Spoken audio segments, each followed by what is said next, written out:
What's up, everyone? Welcome to the Power Play with CJ. To focus in on what's next for the Nashville Predators. Obviously, last night was not the way they wanted their season to end in San Jose in Game 7, and probably the worst game of Shea Weber's career.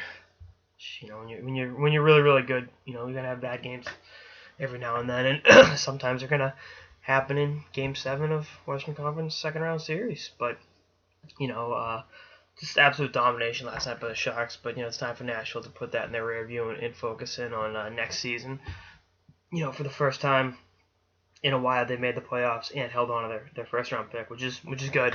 My mock draft, I'll talk more about that at the end of the piece. But if they want to make another move and acquire a veteran player via trade, they have that first round pick, but I think they'll be active in free agency. I think, guys like Andrew Ladd and, Louis Erickson, something like that, they'll definitely be kicking the tires on, to add that complement for on the left with Ryan Johansson. Just not, my brain's about as scattered as Shea Weber's was last night, so, definitely not my best stuff today. But they got to re-sign Phil Forsberg. I would bet the house that it's going to come in around 7 years and $7 million minimum. And a guy like Forsberg, you know what he is. You know he's a hell of a player. I wouldn't screw around with a bridge deal. I'd just say, here you go. Let's cut you the check. You're a fantastic player. We want to have you around for the long term. And at 21 years old, he's only going to get better. So I think the opportunity to re-sign him to a long-term deal like this is too good to pass up, and I think Dave Boyle will do just that. So something to keep an eye on. And again, I think they'll be active in free agency.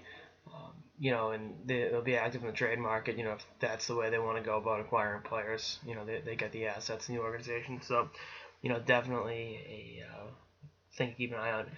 If they hold on to that first round pick, I got them taking Charlie McAvoy, defenseman from Boston University. So good fit in the organization. A lot of Massachusetts / New England ties with Nashville. Obviously, their head scouts, Kelty from Catholic Memorial and BU, and a lot of you had some Massachusetts natives. So plenty cool connections there.